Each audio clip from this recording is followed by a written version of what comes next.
የሚያሳዝኑ አስከሬኖች ናቸው እየደረሱኝ ያሉት። ኢትዮጵያ ታሸንፋለች፣ ዓለም ግን ይሸነፋል። በዚህ በያዝነው ዓመት በዘመነ ማቴዎስ በአገረ ኢትዮጵያ እንዲህ ይሆናል ብለዋል። ረሃብ፣ በሽታና ወረርሽኝ፣ የእርስ በርስ ጦርነት ዋነኞቹ ናቸው። እንግዲህ ዛሬ የቁርጥ ቀን ነው። ምናልባት እስከ ዛሬ አዘግይቼው ነው። በደቡብ ገበሬዎች በጥማድ በሬዎቻቸው ላይ የፊጢን ታስረው እንዴት እንደታረዱ አሳያችኋለሁ፣ እለቅላችኋለሁ። በሽተኛ መስለው በየአብያተ ክርስቲያናቱ በራፍ ላይ ወድቀው ይታዩ የነበሩ የእግዚአብሔር ሰዎች ከተማዋን ለቀው መውጣት ከጀመሩ ቆዩ። ዞር ብላችሁ ተመልከቷቸው። የሉም፣ አንዳቸውም የሉም። የቀሩትም በቅርቡ ይወጣሉ። ይህ ሁሉ መከራ የሚሆንብንና የሚመጣብን ግን በራሳችን ኃጢአትና በአመፃችን ምክንያት ነው። ወደ ዛሬው ወደ አባቶቻችን መልእክት እንሄዳለን። የ2013 ዓመተ ምህረት የአባቶቻችን መልእክት የበረኸኞቹ መልእክት እንሄዳለን። በስመ አብ ወወልድ ወመንፈስ ቅዱስ አሃዱ አምላክ አሜን። የመጀመሪያው የምጥ ዓመት የ2012 ዓመተ ምህረት ባየነው በተመለከትነው መልኩ አልፏል ይላል የበረኸኞቹ መልእክት። እግዚአብሔር ከተናገረው አንዳችም የቀረ የጎደለም የለም። ስለ ብዙዎች ጸሎት ሲል በተለይ በአክሱምና በጎንደር በተደረገው ጸሎት ሲል ከመከራዎቹ ጥቂቶቹ አልፈዋል። የአክሱማውያንን እንባ፣ የጎንደሮችን ለቅሶና ምህላ እግዚአብሔር ተመልክቷል። ስለዚያም ሲል ሕዝቦቹንም ከመቅሰፍትም ከበሽታ ከወረርሽኝም አድኗል ነው የሚሉት አባቶቻችን። ይህ የዛሬው መልእክት የአሁኗን ኢትዮጵያ ብቻ እንጂ የጎረቤት አገሮችንና ሌላውን ዓለም አይመለከትም። የነሱን ደግሞ በሌላ ጊዜ እግዚአብሔር ባለ ሰዓት እንመለስበታለን። ዛሬ ግን ስለ ኢትዮጵያ የተነገረውን ሸክም እንናገራለን። ያለፈው ዘመነ ዮሐንስ የሰማዕትነት የመከራ ዘመን የጭንቀት ነበር። ዘመነ ማቴዎስ ምን እንደሚመስል እናየዋለን። በዚህ በያዝነው ዓመት በዘመነ ማቴዎስ በአገረ ኢትዮጵያ እንዲህ ይሆናል ብለዋል። ረሃብ፣ በሽታና ወረርሽኝ፣ የእርስ በርስ ጦርነት ዋነኞቹ ናቸው። በመጀመሪያ ረሃብ። ቀደም ባሉ ዓመታት ያዝ ለቀቅ ያደርግ የነበረውና በአንዳንድ አካባቢዎች ብቻ ተወስኖ ይታይ ይነገር ይሰማ የነበረው የረሃብ ዜና አሁን በመጪው ዓመት የነገሩኝ ነሐሴ ላይ ነው ብያችኋለሁ። የነገሩኝ ነሐሴ ላይ ነው። እኔ ከመጨነቄ የተነሳ ነው ያዘገየሁት እንጂ ነሐሴ ላይ የተነገረ ነው። ንገር የተባልኩት ነሐሴ ነው። እንደ ዮናስ ሳምጥ ስንከባለን ስወጣ ስወርድ እንደምታዩት ቡዝዝ ስል ዛሬ ለመግባት እንኳን እዚህ ለመግባት ያየሁትን ጭንቅ እኔ ነኝ የማውቀው። ያየሁትን ጭንቅ እኔ ነኝ የማውቀው እና እኔ አዘግይቼው ነው። የሚለወጥ ነገር ካለ ብዬ ነው። የሚለወጥ ነገር የለም። የረሃብ እና በአንዳንድ አካባቢዎች ብቻ ተወስኖ ይታይ ይነገር ይሰማ የነበረው የረሃብ ዜና አሁን ዘንድሮ በመላው አገሪቱ ይንሰራፋል። አምና በአንበጣ መንጋ ምክንያት ሊወድም የነበረውን የእህል ምርት ገሚሱን በጩኸትና በግርግር ገሚሱን በአበው ጸሎት በአክሱማውያንና በጎንደሮች ምህላ ለመዳን በመቻሉ የእህል እጥረት ቢኖርም ዋጋው ቢወደድም እንደምንም ዘመነ ዮሐንስ ታልፏል። የሚበላውን አጥቶ በየቤቱ በከባድ መከራና ሰቀቀን ሌሊቱ የማይነጋለት ቀኑ የማይመሽለት ሕይወቱን በከባድ ማዕበል ውስጥ የሚያሳልፈው ሕዝብ ግን ሳይቆጠር ማለት ነው አደባባይ ያልወጣ የከተማ ረሃብ ከጀመረም ቆየ። የኮሮናው ወረርሽኝ የተባለው መቅሰፍትም የእርሻ ግብዓቶችን በሚፈለገው መጠን ባለማቅረቡ በመንገዶች መዘጋት ምክንያት የአምናው ምርት ቀንሷል።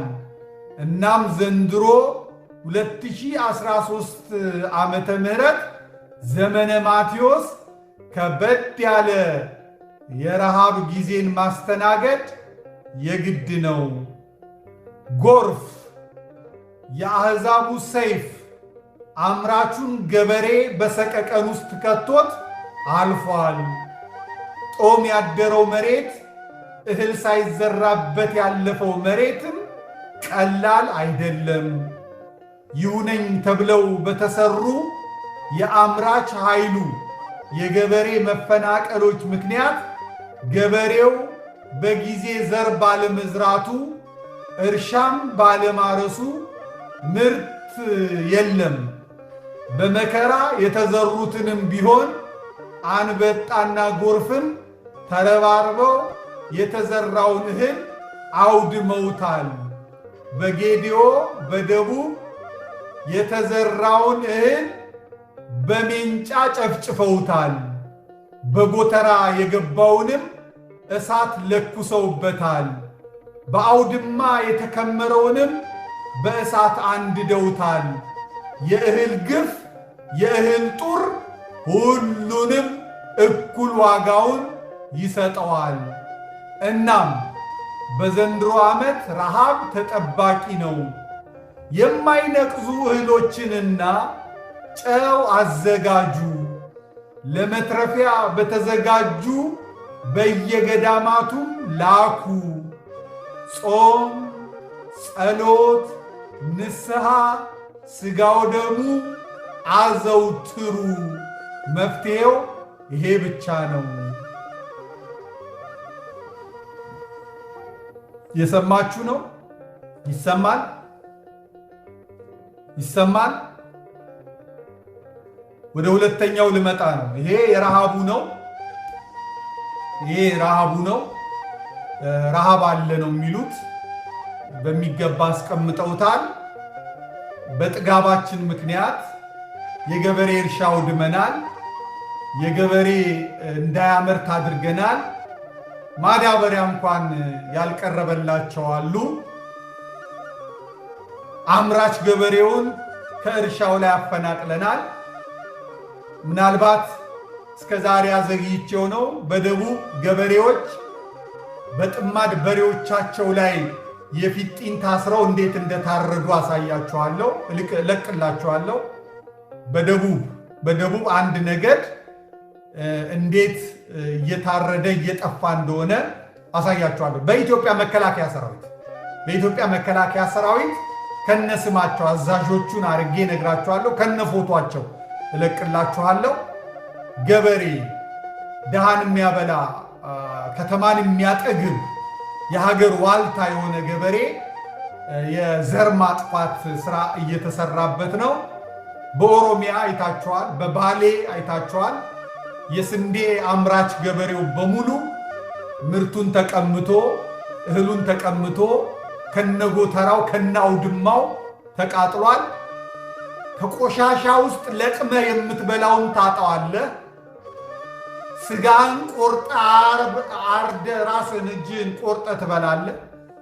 በእህል ላይ የተሰራው ግፍ ለኢትዮጵያ ግፍ ያመጣል። እንደሚባለው ከተማ ውስጥ እህል ዋጋው እየጨመረ ነው። በግፍ ምክንያት የመጣ ነው። የገበሬ እንባ መሬት ጠብ አይልም። መሬት ጠብ አይልም። የሸገር ፓርክ እንጀራ አይሆንም፣ ዳቦ አይሆንም። የሸገር ፓርክ ለአንተ ምግብ አይሆንም፣ አባብሎ እንኳን አያስተኛህም። የሸገር ፓርክ ውሃ አይጠጣም። ቢሊየን ብር ፓርክ ላይ አፍሰሃል። አሁን የሚበላ የራበው ህዝብ ደግሞ ይሄ ጉጩ እምቡጭ ያለውን አብይን ቤተ መንግስት ሄዶ ነው የሚበላው። አብያውን አምሮበታል፣ አበባ መስሏል፣ በሜካፕም በምንም ውብ መስሏል። ሚኒስትሮቹ ያምርባቸዋል። አቤት ሱፋቸው፣ አቤት መልካቸው። አዎ ገበሬ ያመረተውን እየበላ ነው። ምናልባት ኢምፖርት አድርገህ ቤተ መንግስት ልትበላ ትችላለህ። ባለሀብቶች ከዝናችሁት ሊሆን ይችላል። ረሃብ ሲመጣ ግን ይሄ ሁሉ ከንቱ ነው የሚሆነው። አባቶች የሚሉትም እሱ ነው። ጽኑ፣ ጸልዩ። ቅዱሳን ሐዋርያት እንዳሉት በሰይፍ በረሃብ ከመሞት በሰይፍ መሞት ይሻላል ነው የሚሉት። ረሃብ መጥፎ ነው። ረሃብ ክፉ ነው። ክፉ ነው። ዛሬ በኦስትሪያ የወጡ ጋዜጦችም በኢትዮጵያ ረሃብ መግባቱን የአውሮፓ ጋዜጦች መጻፍ ጀምረዋል። ቴሌቪዥናችን የሚያሳየን የሚደንስ ፋውንቴን ስለሆነ የኛ ህዝብን በሱ እያጨበጨበ ስለሆነ አልታየውም። ተጋርዶበታል። ይገለጥልሃል። ጥቂት ሳምንታት ተጠብቅና ይገለጥልሃል። ብልጥግናን ትበለዋለህ። የእርስ በርስ ጦርነት ነው የሚሉት በረኞቹ። ሁለተኛው የእርስ በርስ ጦርነት ነው የሚሉት። ረሃቡ እንዳያችሁት ነው። አሁን አፋር ተጥለቅልቋል፣ ደቡብ ተጥለቅልቋል፣ ኦሮሚያ ተጥለቅልቋል፣ ጎንደር ተጥለቅልቋል። ደቡብ ጎንደር እዩት። ሩዝ የለም፣ ስንዴ የለም፣ ጤፍ የለም። የዋው አፋር ከብቶቹ ወጥተውበታል፣ በጎርፍ ተበልተውበታል። የተዘራው ወድሟል። ገበሬ እግዚአብሔርን አምኖ ነው መሬት ላይ የሚዘራው። መንግስትን አምኖ አይደለም፣ ወታደርን አምኖ አይደለም፣ እግዚአብሔርን አምኖ ነው። ከጎተራ የቀረውን እህሉን ከጭቃ ጋር የሚቀላቅለው። ገንዘብህ አያድንህም። የከተማ ሰው ውበት፣ የከተማ ሰው ማማር በገበሬ ልፋት ነው፣ በገበሬ ድካም ነው። ሐምሌን፣ ነሐሴን፣ ጳጉሜን፣ መስከረምን መከራ በልቶ በበረዶ በዝናብ በዶፍ ቁርስ ሳይበላ በጭቃ ተላቅጦ በሬ የሌለው እርሱ እንደ በሬ ሆኖ እያረሰ ነው። ዛሬ አንተ አለጥልጠህ ጉንጭህ፣ ሻኛህ፣ ዳሌህ እንዲህ አስፍተህ የምትሄደው በገበሬ ነው። ደሞዝ ስላለህ ምን ስላለህ አይደለም። ገበሬ ከደከመ፣ ገበሬ ከራበው፣ ገበሬ ከጠማው፣ ገበሬ ካጣ፣ ገበሬ ከተሰደደ ከተማ ውስጥ ያለህ ባለሀብት ቋንጣ ሆነ ትቀራለህ። ቤት ቋንጣ ሆነ።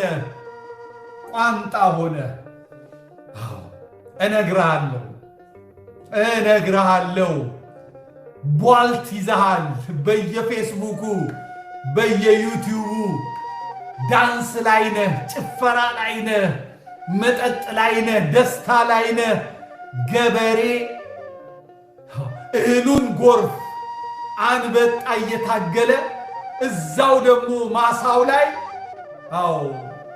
አዲስ ሀገር መመስረት የሚፈልጉ የኦሮሞ ኤሊቶች የትግራይ ፖለቲከኞች ያርዱታል። ማሳው ላይ በሬውን ያርዱበታል። አሳያችኋለሁ። በመጥረቢያ የገበሬ በሬ አማራ ነው፣ ኦርቶዶክስ ነው፣ የሸዋ የሰላሌ ኦሮሞ ነው፣ ጉራጌ ኦርቶዶክስ ነው፣ ወላይታ ኦርቶዶክስ ነው፣ ከምባታ ኦርቶዶክስ ነው፣ ሀዲያ ኦርቶዶክስ ነው ብለው በሬዎቻቸውን መጥረቢያው በሬዎቹ ላይ ተሰክቶ የአማራነት ጦስ የኦርቶዶክስነት ጦስ ከሰው ልጆች አልፎ እንስሳት ላይ ምንም የማያውቁ ምስኪኖች ላይ አርሰው በሚያበሉ እንስሶች ላይ ሁላ ሄዷል። ከንቱ ትውልድ ለየትኛው ጊዜ እንዲህ እንደምትሆን እግዚአብሔር ያሳይሃል።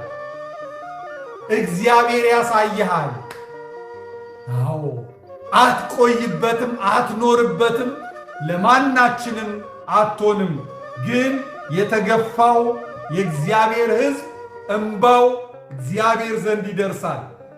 የእግዚአብሔርን ስም በከንቱ የሚጠሩ ሃይማኖትና የእምነት መልክ ያላቸው ሰዎች በሚያደርጉት በደልና በሚያደርሱት ግፍ የተነሳ ብዙዎች ይጎዳሉ። ግን እግዚአብሔር የንጹሐንን የተገፉትን ምስኪኖችን ጦር ሳይሰብቁ ምስኪን ሴቶች፣ እናቶች፣ አጥቢዎች በመደዳ አቁመው የሚያርዷቸውና የሚገሏቸውን አይቶ እግዚአብሔር ይፈርዳል። አማኑኤል ይፈርዳል። መድኃኔ ዓለም ይፈርዳል። ፈጣሪ ካለ ዓለም ይፈርዳል። የራሔል እምባ ወደ እግዚአብሔር ዘንድ ይፈሳል፣ በጸባዖት ይፈሳል።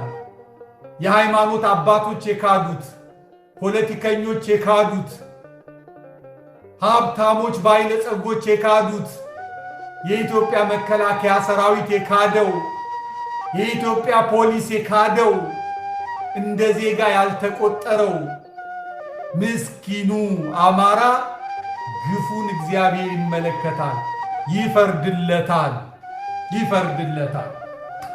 ጠብቅ፣ ይፈርድለታል።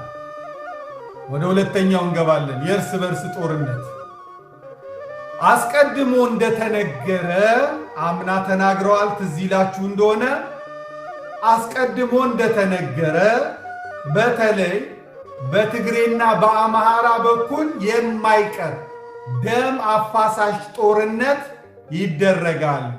አይቀሬ ነው። ራያ የደም መሬት ነው።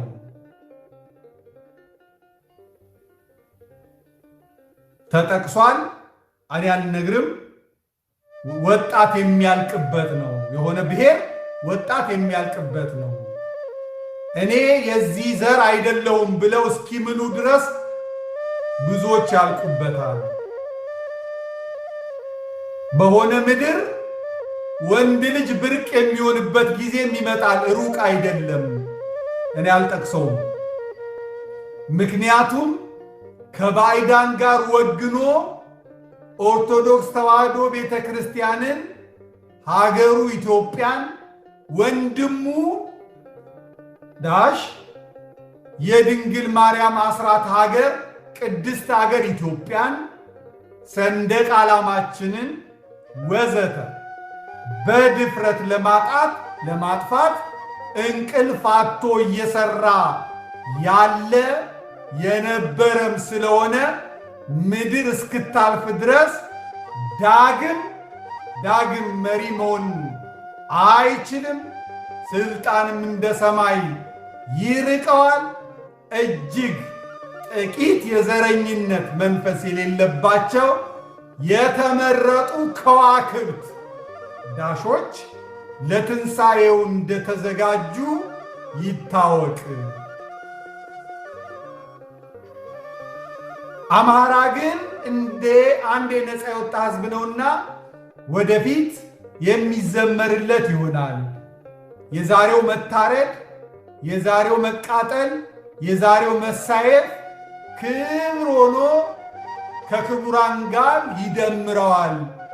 ይህ ማለት ግን አማራም በውስጡ የተፈለፈሉ ክፋትና ኃጢአትን እስከ አጥንታቸው ድረስ እንደ ቅቤ የጠጧት እልፍ አእላፋት እንዳሉና የፍርዱም ተካፋይ እንደሚሆኑ ሳይረሳ ነው።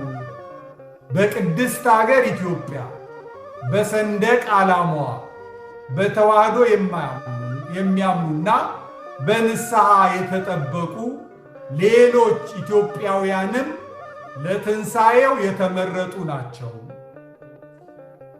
የዋቄፈታና የገዳ አራማጆች ግን ከመጪው ብርሃናዊ የኢትዮጵያ ትንሣኤ ፈጽሞ ዕድል ፈንታ አይኖራቸውም። ሰው ማረድ፣ ሰው መግደል፣ ሰው መስቀል፣ ሰው ማሰደድ፣ ንብረትና ሀብትን ማፈናቀል ይሄ ውርደትን ያመጣል። ብድር በምድር ይሆናል። ፈጽሞ ሁለቱ ወንድማማቾች አገራችንን ሰድበው ለሰዳቢ ይሰጧታል። ከነሱ ጸብ አስቀድሞ በህቡ የሚሰራ የነበረና አሁንም ያለ ቡድን ከሁለቱ ውድቀት በኋላ ሀገራችንን ያጠፋታል። ከሀገር ቤት እስከ ውጭ የተዘረጋውና ለጥፋት የታዘዘው ጽንፈኛ የእስላማዊ አስተዳደር ይችን ሀገር ያወድማታል። ጎንደር፣ ወልቃይት፣ ጸገዴ፣ ጸለምት፣ ወገራ፣ ደንቢያና ፎገራ ወይም በቅንፍ ውስጥ ርብ፣ ጎጃም፣ ከጎጃም የሚወጣ ፈረሰኛ ይወጣል፣ ወያኔንም ይቀብራታል። ወሎ፣ ከሚሴ፣ ደሴ፣ ቦሩ ሜዳና ላሊበላ፣ ሸዋ፣ ምንጃርና ይፋት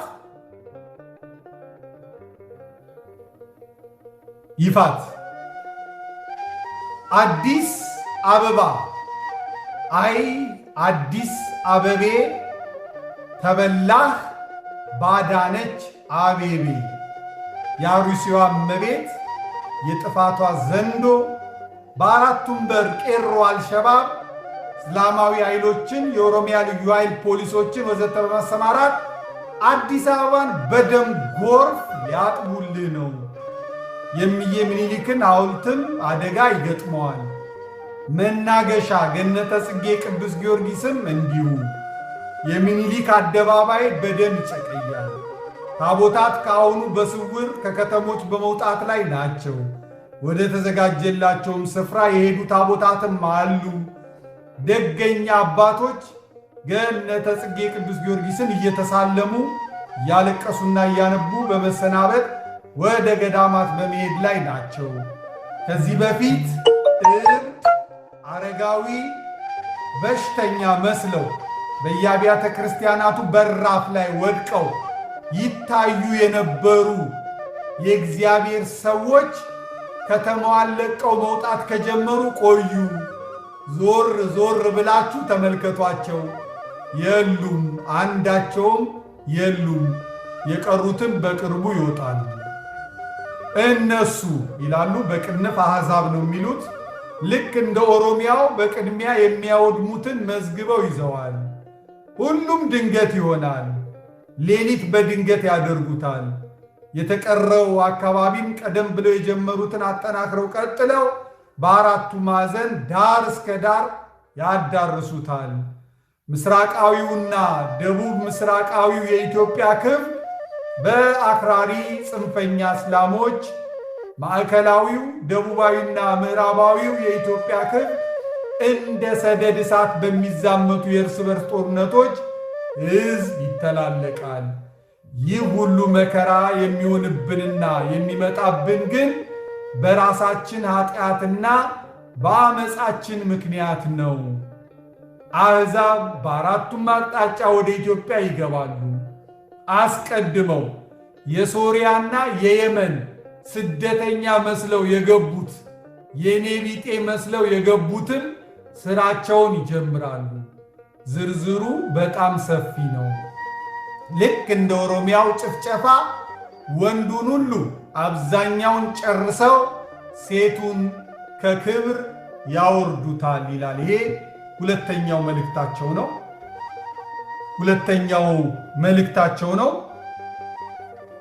እና ጸሎት ይፈልጋል። መጨረሻ ላይ የሚያስቀምጡት ነገር አለ። በስም ጠቅሰዋል። ብዙዎቹን ነገሮች በስም ጠቅሰዋል። ልክ አምና እንዳሉት ነው። ምንም አሁን የኔ ጉዳይ የኔ ስላላየሁት ነው እንጂ አምና እንዳሉኝ ነው። በቃ አምና እንዳሉኝ ነው። አምና ምንድን ነው ያሉን? መስከረም 18 መስቀለ ክርስቶስ በትግራይ በአሲምባ ይመረቃል። የ106 ዓመት ዕድሜ የሆናቸው አባ ዘወንጌል ቤተ ክርስቲያኑ በተመረቀ ማግስት ያርፋሉ። እሳቸው ባረፉ ማግስት የኢትዮጵያ መከራ ይጀምራል። በኦሮሚያ ብዙዎች በሰማዕትነት ያልፋሉ ብለው መስከረም 8 ነበረ የተናገሩት እና እኔም በድፍረት ነበረ የጻፍኩት የመጣው ይምጣ ብዬ ማለት ነው የቀደሙትን ስላየሁ እና እንደተባለው መስከረም 18 ተመረቀ አሲምባ ያለው መስቀለ ክርስቶስ። አባ ዘወንጌል ጥቅምት 10 አካባቢ አረፉ። ከማረፋቸው በፊት ከመላው ኢትዮጵያ መናንያን ስውራን ተጠሩ። ሊያርፉ ነው፣ ቡራኬ ተቀበሉ ተባሉ። ሄዱ። ሁሉም ቡራኬውን ተቀበለ። እያዩቸው አረፉ፣ ተቀበሩ። ያው በደመና በጠራራ ደመና የሆነውን አይታቸዋል። ከዚያ በኋላ እሳቸው ባረፉና በተቀበሩ በሶስተኛው ቀን ነው በሁለተኛው ቀን ጃዋር መሐመድ አብይ መሐመድ ወደ ራሽያ ሄዱ። ጃዋር መሐመድ ደግሞ ተከበብኩ አለ። በኦሮሚያ ያሁን ላይ ያያችሁት ጭፍጨፋ ተካሄደ ማለት ነው እና አባቶቻችን የሚናገሩት ቃል ጠባይ ነው ማለት ነው እና ምርጫ የለም በል ያሉኝ እነሱ ናቸው። የተቃዋሚ ፓርቲዎች ለምርጫ ተዘጋጅተው የአሜሪካና የአውሮፓ ህብረት ለምርጫ በድቦ እነ ጃዋር፣ ኦፌኮ፣ ኦነግ ቅስቀሳ ጀምረው አብይ አህመድ በመላ ኦሮሚያ ቅስቀሳ ጀምሮ የተቃዋሚ ፓርቲዎች በሸራተን በምን በኦኤምኤን ክርክር ሙግት ጀምረው ምርጫ የለም ብለህ ተናገር ነው ያሉኝ። እነሱ የሚያዙ ይመስል ምርጫ ዘንድሮ የለም ብለን ተናግረን ነበረ። ያው እንዳልነው ነሐሴ 10 ተባለ። ከነሐሴ 10 ደግሞ ወደ ነሐሴ 23 በዚያ ብርቱካን ሚደቅሳንና አብይ አህመድን እግዚአብሔር ይስጣቸው አባቶቻችንን ሳያሳፍሩ ምርጫው ወደ የማይታወቅበት ዓመት ተላለፈ ማለት ነው። አንዳንዶች ህወሓት ምርጫ አረገች ነው የሚሉት። መረጠች አልመረጠች ባትመርጥም የምትኖረው እሷ ናት፣ ብትመርጥም የምትኖረው እሷ ናት። ስለዚህ ዝም ብሎ ገንዘብ ነው የጠፋው የወደመው እንጂ ምንም እሱ ምርጫ አይደለም። ስለዚህ ይሄም ከዛ የቀጠለ ነው። የኔ አይደለም የአባቶቼ ቃል ነው እንናገራለን ማለት ነው። የሶስተኛው የተፈጥሮ አደጋዎች ይላል። እኩል እንደዚህ ሲሆን ደስ ይላል። ብራቮ። ዲስላይክ የምታደርጉም ሰዎች 90 ደርሳችኋል። እንደምንም መቶ ሙሉ እንደምንም 93 ደርሳችኋል። የምትቃወሙ 93 ደርሳችኋል። ከፍ አድርጉ፣ አበረታታችኋለሁ። ከፍ 91 7 ሰው ከተገኘ መቶ ብትሞሉ ጥሩ ነው። ለእናንተም ለእኔም ማለት ነው።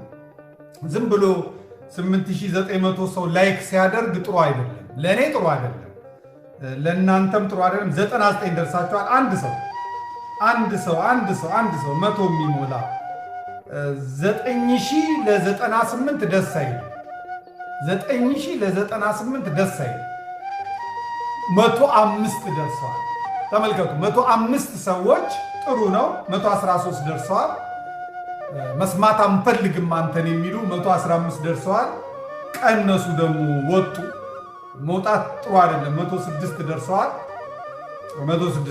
ጥሩ ነው። 103 ወረዱ። ምክንያቱም እየሰሙኝ ነው። ግን እየሰሙኝ ስለሆነ በጣም ነው ደስ የሚለኝ። ግን እየሰሙም ተደብቀው ከሚሆን ሪአክት ቢያደርጉ ለእኔ በጣም ጥሩ ነው። እግዚአብሔር ይስጥልኝ። 9000 ደርሰናል። በጣም ግሩም ነው። ሶስተኛው የተፈጥሮ አደጋዎች ናቸው። የተፈጥሮ አደጋዎች ናቸው። በመግቢያቸው ላይ ተናግረዋል። ወንዞች ከመጠናቸውና ከልካቸው በላይ ይሞሉ ዘንድ ታዘዋል ነው የሚሉት። ነሐሴ ላይ ነው ብያቸዋለሁ መልእክቱ የመጣው። ይህ በኢትዮጵያ ብቻ አይደለም፣ የዓለሙ ሁሉ ጭንቀት ነው። ጎረቤት ሀገራት የቅርብና የሩቆቹም አይቀርላቸውም። ጎርፍ በመላው ዓለም ጀምሯል። ከባባድ አውሎ ንፋሳት ከመዝገባቸው ይወጣሉ። ይህን አመፀኛ ትውልድ የሚመካበትን ነገር ሁላ ድብልቅልቁን ያወጡበታል። በእሳት የሚወድሙና የሚቀጡ ሀገራትም አሉ።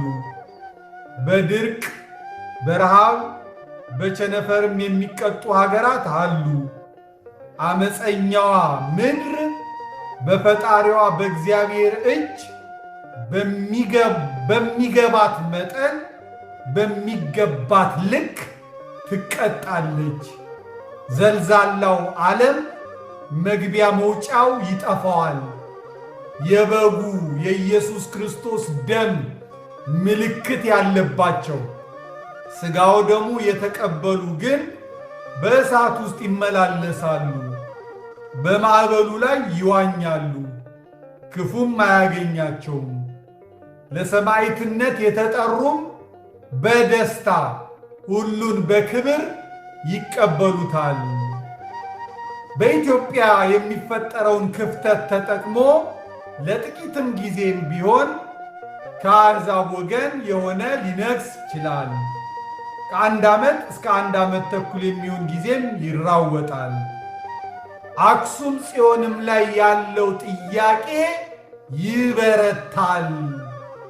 የዲያቆን ዳንኤል ክብረት የበጎ ሰው አሸናፊውን መሐመድ አሩሲንና መሰሎቹን ልብ ይሏል። ነጋሲው ካቢኔውን አዋቅሮ ጨርሷል። ዋናው ግን እሱ ይሁን ሌላ አልታወቀም። እያላመዱን ያሉት መደላድሎች ግን ወደዚያው የሚያመሩን ናቸው። ነገር ፍለጋው በተለያዩ አቅጣጫዎች ተጠናክሮ ይቀጥላል። በደቡብ የሀገሪቱ ክፍሎች የፕሮቴስታንቱ ክፍል በእናት ቤተ ክርስቲያኑ በኦርቶዶክሳዊት ተዋሕዶ ቤተ ክርስቲያን ላይ ታይቶ በማይታወቅ መልኩ የትዕቢትና የጭካኔ ተግባራትን ለመፈጸም ይራወጣል። በተለይ በሲዳማ፣ በከምባታ፣ በሃዲያ፣ በወላይታ፣ በጉራጌ ምድር የብዙ ኦርቶዶክሳውያን ክርስቲያኖች የተዋሕዶ ልጆች ሕይወትም ንብረትም እንደ ዋዛ ይረግፋል። ስደት ወደ መሃል ሀገርም፣ ስደት ወደ ሰሜንም፣ ስደት ወደ ደቡብም፣ ስደት ወደ ምስራቅም ይሆናል። ብክነት ብኩን መሆን ብቻ። በሁለት ኃያላን በ7 የአረብ ሀገራት የሚመራ ጦር በኢትዮጵያ ምድር ይርመሰመሳል። መጪዎቹ 2 ዓመታት በኢትዮጵያ የምጥ ዓመታት ናቸው። አውሬው በተናጠል አማሮችን በጅምላ ሁሉንም የኦርቶዶክሳውያንን ደም ያፈሳል። ሌሎች ኢትዮጵያውያንም አይቀርላቸውም። ለነፍሰ ጡሮችና ለሚያጠቡ ወዮላቸው። አየሩም ነፋሱም ሞት ያዘንባል። ጅራፍና ጠረጋው ከመቅደሱም ይገባል። የሚቃጠሉ ገዳማትና አድባራትን ይኖራሉ። ዋልድባ ስደት ይጀምራሉ ይላል። ስደት ይጀምራሉ ይላል። ዋልድባዎች ያው እንዳያችሁት አሁን ህወሓት የዋልድባ አብረንታንት መነኮሳትን አስወጥታለች። አድርቃይና ዛሪማ ጎንደር እየገቡ ነው። የቀሩት ደግሞ በሰማዕትነት ያልፋሉ። የተቀሩት ደግሞ ወደ ራስ ዳጀን ተራራ ወደ ተዘጋጀ ዋሻ ታቦተ ኪዳነ ምሕረትን ይዘው ይገባሉ። በዛ አካባቢ ብዙ ደም ይፈሳል። በሰማዕትነት የሚያልፉ አባቶችም ራሳቸውን አዘጋጅተው ተቀምጠዋል ማለት ነው። ራሳቸውን አዘጋጅተው እንደተቀመጡ ይናገራሉ ማለት ነው። ነሐሴ ላይ ነው ንገር የተባልኩት። እየነገርኳችሁ ያለሁት መስከረም ላይ መሆኑን እንድታውቁ፣ የእኔ አይደለም የሌሎች ነው የሚሉት። ብርና ገንዘብ ከወረቀት እኩል ይቆጠራል። ብርና ገንዘብ ከወረቀት እኩል ይቆጠራል፣ ዋጋም አይኖራቸውም። ሕግና ፍትህ በአፍጢማቸው ይደፋሉ። መኖሪያ ቤቶች ከንቱ ይሆናሉ። ገዳማትና ተራሮች የመሸሻ የመደበቂያ የመትረፊያ ስፍራዎች የሚሆኑበትም ዘመን ይመጣል። ገላጋይ የለም፣ ሽማግሌም አስታራቂም የለም። የተቀባው የተገፋው የታረደው ሕዝብ ግን ያሸንፋል፣ የኢትዮጵያ ትንሣኤንም ያበስራል። የደሙ ምልክት ያለባቸው በሙሉ ይተርፋሉ። አድኑኝ፣ ድረሱልኝ የሚለው ጥሪ የሚመጣው ከዚህ ሁሉ ፍጻሜ በኋላ ነው። የማይቀሩ ትእዛዞች ቢኖሩም ረጅሙን የመከራ ዘመን ለማሳጠር በየበረሃው፣ በየፈፋው፣ በየጥሻው፣ በየገዳማቱ፣ በየፍርኩታው ጤዛ ልሰው ድንጋይ ተንተርሰው ጸባ አጋንንትን ግርማ ሌሊትን ታግሰው በጾም በሰጊድ በጸሎት የወደቁትም የትየለሌ ናቸው። መማለዳቸውን አያቋርጡም።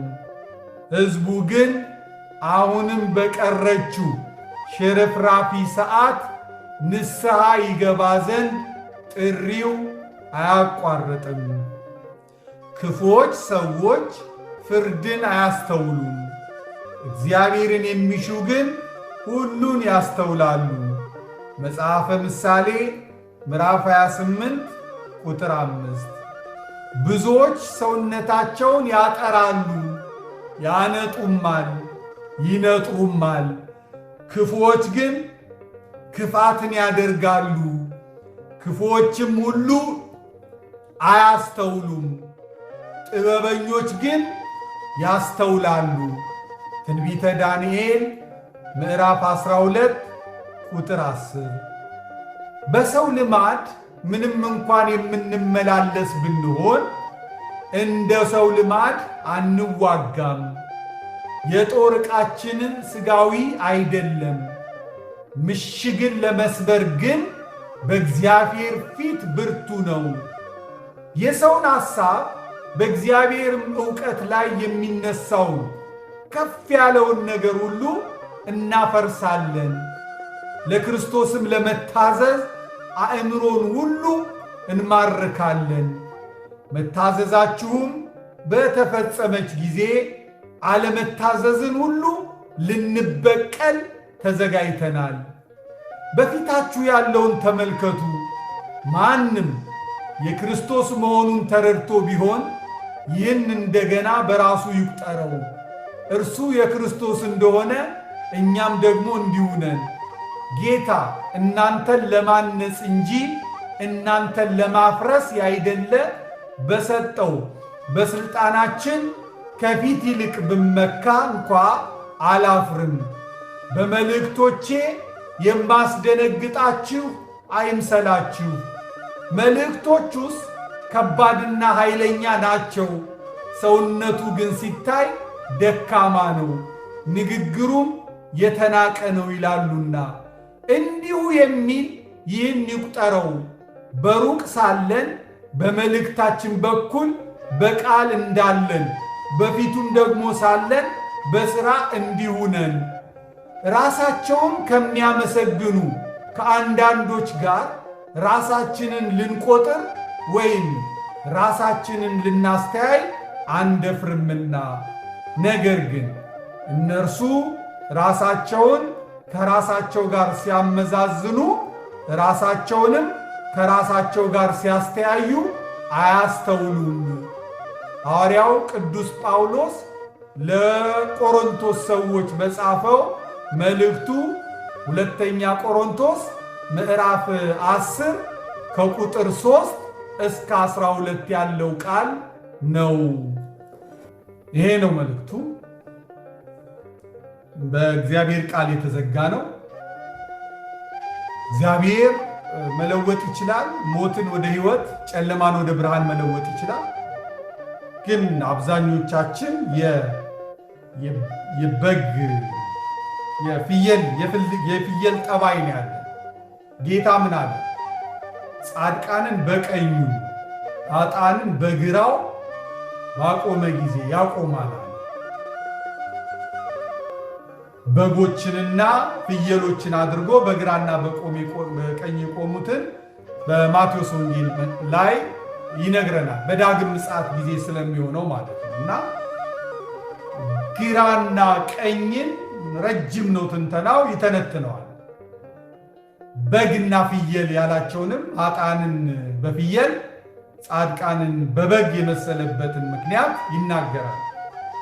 በጎች አጎንብሰው ነው የሚሄዱት፣ አጎንብሰው ነው የሚበሉት፣ አንገታቸውን እንደደፉ ነው። ጻድቃንም ይህችን ምድር እስኪሰናበቱ ድረስ አጎንብሰው ራሳቸውን ትሑት አድርገው ያልፋሉ። በጎች በላታቸው ኀፍረተ ሥጋቸውን ይሸፍናሉ። ፍየሎች ሲበሉም ሲሄዱም ቀና ቀና እንዳሉ ነው። ኃጥአንም ሲሄዱም ምን ሲሉም ቀና ቀና እንዳሉ ነው። አለው አለው እንዳሉ ነው። ከኔ በላይ እንዳሉ ነው። ፍየሎች እንደ በጎች ኀፍረተ ሥጋቸውን አይሸፍኑም። ፍየሎች ኀፍረተ ሥጋቸውን ይገልጣሉ። ኃጥአንም እንደ ፍየሎች ናቸው። ነውራቸው የተገለጠ፣ ክፋታቸው የተገለጠ፣ ኃጢአታቸው የተገለጠ፣ በኀፍረታቸው የማይሳቀቁ ናቸው። ፍየሎች በጎች አውሬ ባስደነገጣቸው ጊዜ ብር ብለው ይሄዳሉ፣ ይጠፋሉ። በደነገጡበት ቦታ አይመለሱም። ጻድቃንም ወንድማቸውን መልአከ ሞት በነጠቃቸው ጊዜ፣ የዓለም መከራ በበታ ጊዜ ብር ብለው ጠፍተው ይመንናሉ፣ በገዳምም ይገባሉ፣ ለክብርም ይበቃሉ። ፍየሎች በደነገጡ ጊዜ ለጊዜው ግር ብለው ይሄዱና ኋላ ግን ፕፍ እያሉ ተመልሰው እዚያው የደነገጡበት ቦታ ይርመሰመሳሉ። ኃጥአንም እንደዛው ናቸው። ከአጠገባቸው ወንድማቸውን ኤድስ እየወሰደባቸው፣ ኤድስ በዝሙት ምክንያት የሚመጣ መሆኑን እያወቁ ለጊዜው ይደነግጣሉ፣ ለጊዜው ያለቅሳሉ። ከቡና ቤቱ ይርቃሉ፣ ከዝሙቱ ይርቃሉ። ሳምንት መታገስ አይችሉም። ወንድማቸው በሞተበት በሽታ ለመሞት ዳግም ይመጣሉ። ፍየል፣ በግ ምስጢሩ እንግዲህ ብዙ ነው። የሳምንት የሁለት ሳምንት ትምህርት ነው። አሁንም ይሄ ቃል ተነግሯል።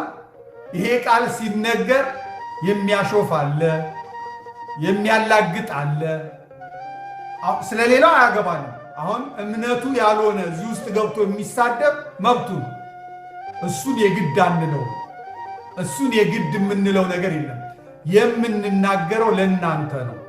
ለእናንተ ለባለማይተቦች፣ ለእናንተ ላሰራችሁ ሰዎች፣ ለእናንተ በስሙ ለተጠራችሁ ሰዎች፣ በእምነት ለምትመስሉን ሰዎች የተነገረ ነው ቃሉ።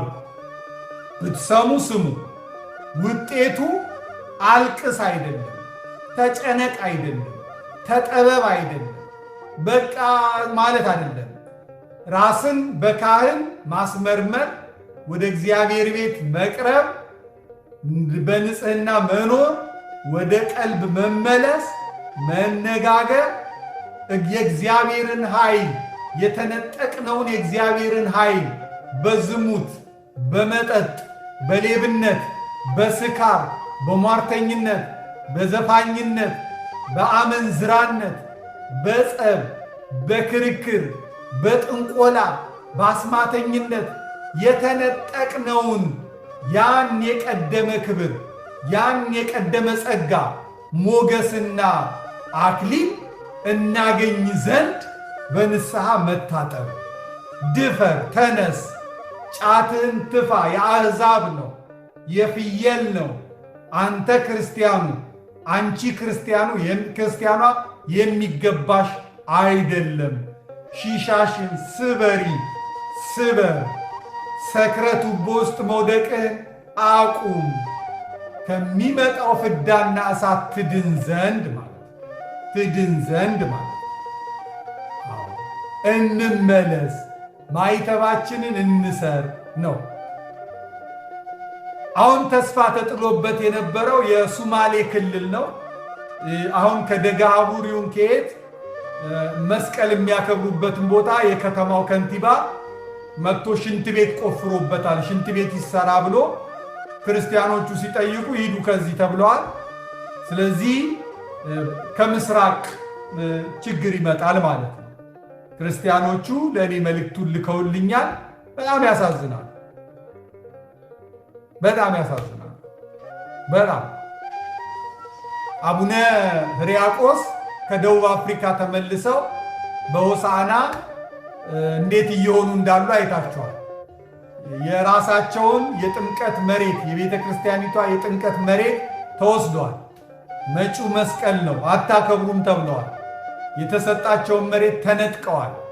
የፕሮቴስታንቱ ክፍል በኢትዮጵያ ኦርቶዶክስ ቤተ ክርስቲያን ላይ በአብይ አህመድ ተመክቶ ጊዜው የኛ ነው ብሎ መብታችን ነው ብሎ እጁን ኃይሉን እያነሳ ነው።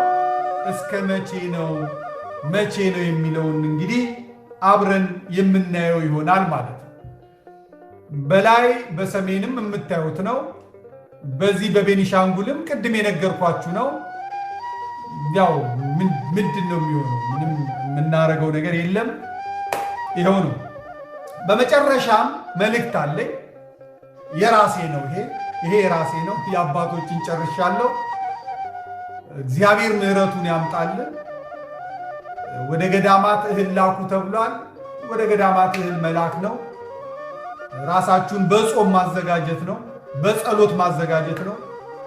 እግዚአብሔር አምላኩ የሆነለት ሕዝብ እሳት ቢነድ አይፈራም። ሦስቱን ሕፃናት ተመልከቱ። ሦስቱን ሕፃናት ወደሚነደው እሳት ሲጣሉ አልፈሩም። ምክንያቱም እግዚአብሔር ከነሱ ጋር ስላለ። ፈሪ ሕዝብ እግዚአብሔር የተለየው ነው። ቀጥቃጣ ሕዝብ እግዚአብሔር የተለየው ነው። እግዚአብሔር ሲለየን፣ መንፈስ ቅዱስ ሲርቀን እንፈራለን፣ እንሸሻለን፣ እንደነግጣለን።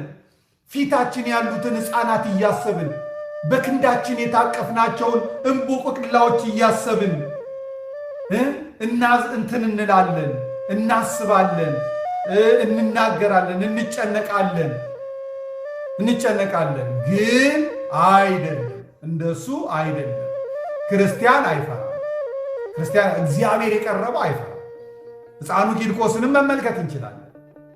እናቱ ኢየሉጣ ወደ እሳቱ መግባት በፈራች ጊዜ እሱ መንፈስ ቅዱስን ስለተሞላ የ3 ዓመቱ ሕፃን ነው። አትፍሪ እናቴ ብሎ ወደ እሳቱ ይዟት የገባው መንፈስ ቅዱስ በእናትየውም ላይ ሲያር እዚያ የሚፍለቀለቅ ንፍር ውሃ ውስጥ ገብተው አልፈሩም ጉድ እስኪባል ድረስ። ሦስቱም ሕፃናት በትንቢተ ዳንኤል ላይ እንደምናየው ናቡከደነጾር ላቆመው ሐውልት ላቆመው ጣዖት አንሰግድም ባሉ ጊዜ ወደ እቶን እሳት ነው የተጣሉት። ድምፁ እንደ ነጎድጓድ ከሩቅ በሚሰማ ወላፈን ላይ ነው የተጣሉት። እሳቱ ግን ወደ እሳቱ የጣሏቸውን ሰዎች በልቶ አቃጥሎ ገሎ እነሱ ወደ እሳት ውስጥ ከገቡ በኋላ በእሳት ውስጥ ይመላለሱ ነበር ይላል። በእቶን እሳት ውስጥ አቤት የእግዚአብሔር ሥራ! አቤት የመድኃኔ ዓለም ሥራ! አቤት የልዑል እግዚአብሔር ሥራ! አቤት የፈጣሪ ሥራ! ምክንያቱም እሳቱ የተፈጠረው በእግዚአብሔር ነው። እሳቱን ውሃ ማድረግ የሚችል እግዚአብሔር ነው። እግዚአብሔር ነው። እግዚአብሔር ነው። እሳቱን ወደ ውሃ መቀየር የሚችል እግዚአብሔር ነው። በእሳት ውስጥ ተመላለሱ። ፍሙን እያነሱ በጨርቃቸው ላይ ያደረጉ። በባህሪው ጨርቅና እሳት ዘመድ አይደለም፣ ስሙምም አይደሉም፣ አይስማሙም። ነገር ግን ፍሙን እያነሱ በጨርቃቸው አደረጉ። የፀጉራቸው አንዲት ቅንጣት አልተቃጠለችም። ናቡከደነፆርም አለ ወደ እሳቱ ክተቱ ያልኳችሁ ስንት ሰው ነው? 3።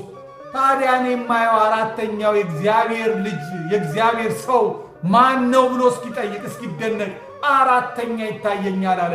የእግዚአብሔር መልአክ ቅዱስ ገብርኤል ከእነርሱ ጋር ሆኖ እሳቱን ወደ ውሃ ለውጦ ሕዝቅያስን እንመለከታለን። ትሞታለህ ብሎ እግዚአብሔር ነው የነገረው። ባህታውያን ሳይሆኑ መናንያን ሳይሆኑ በረኸኞች ሳይሆኑ ራሱ እግዚአብሔር መጥቶ ትሞታለህ፣ ቤትን አስተካክል ባለው ጊዜ ሕዝቅያስ በእግዚአብሔር የተፈረደበትን ፍርድ አስቀይሯል። ምን አድርጎ? ወደ ግድግዳውም ዞሮ በመኝታው አለቀሰ። እግዚአብሔር ሆይ ማረኝ አለው። ዕድሜ ስጠኝ አለው። የንስሐ ጊዜ ስጠኝ አለው። እግዚአብሔርም የተቆረጠውን የሕዝቅያስን ዕድሜ ቀጠለለት። 15 ዓመትም ሰጠው ይለናል። የተነገረው በሙሉ መቀየር የሚችል እግዚአብሔር አለ። እንዴት ነው ግን የሚቀየረው? ንስሐ ስንገባ። አብዛኛው ይደነግጣል፣ እንደ ፍየል ነው። አሁን ብዙ ሰው ተጨንቋል። አሁን ብዙ ሰው አዝኗል። አሁን ብዙ ሰው አንቦታል። ግንስ ዘሪው ዘር ሊዘራ መጣ። ከዚያ ዘሩ በእሾህ መካከል ወደቀ፣ በጭንጫ መካከል ወደቀ፣ በለም መሬት ወደቀ ይለናል። ዘሩ የተባለው የእግዚአብሔር ቃል ነው። ከዛ ልባችን ውስጥ ይገባል። ልባችን ውስጥ ከገባ በኋላ ግማሹ ይጸድቅለታል፣ ግማሹ ስራችን አንቆ እንዳይጸድቅ ያደርገዋል፣ ግማሹ በጭንጫ ይሆናል፣ ግማሹ ወፎች መጥተው ይበሉበታል ይላል። ሰይጣን አጋንንት ማለት ነው።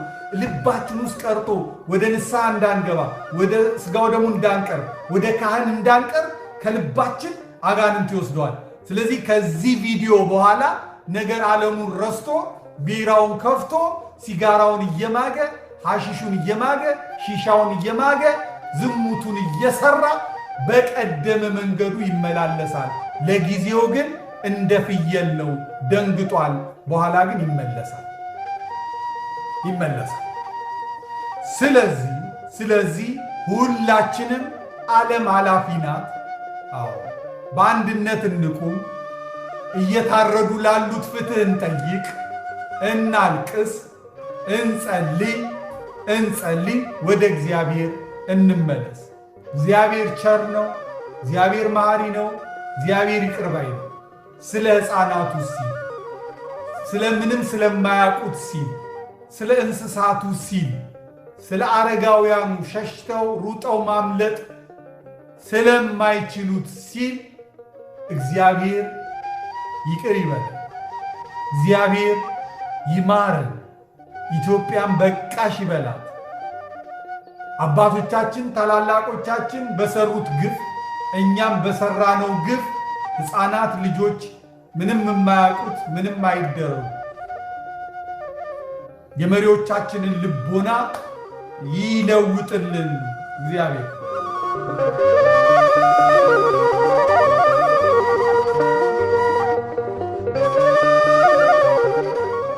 በጣም የሚያሳዝኑ አስከሬኖች ናቸው እየደረሱኝ ያሉት። ኢትዮጵያ ታሸንፋለች፣ ዓለም ግን ይሸነፋል። በዚህ በያዝነው ዓመት በዘመነ ማቴዎስ በአገረ ኢትዮጵያ እንዲህ ይሆናል ብለዋል። ረሃብ፣ በሽታና ወረርሽኝ የእርስ በርስ ጦርነት ዋነኞቹ ናቸው። እንግዲህ ዛሬ የቁርጥ ቀን ነው። ምናልባት እስከ ዛሬ አዘግይቼው ነው። በደቡብ ገበሬዎች በጥማድ በሬዎቻቸው ላይ የፊጢን ታስረው እንዴት እንደታረዱ አሳያችኋለሁ፣ እለቅላችኋለሁ። በሽተኛ መስለው በየአብያተ ክርስቲያናቱ በራፍ ላይ ወድቀው ይታዩ የነበሩ የእግዚአብሔር ሰዎች ከተማዋን ለቀው መውጣት ከጀመሩ ቆዩ። ዞር ብላችሁ ተመልከቷቸው። የሉም፣ አንዳቸውም የሉም። የቀሩትም በቅርቡ ይወጣሉ። ይህ ሁሉ መከራ የሚሆንብንና የሚመጣብን ግን በራሳችን ኃጢአትና በአመፃችን ምክንያት ነው።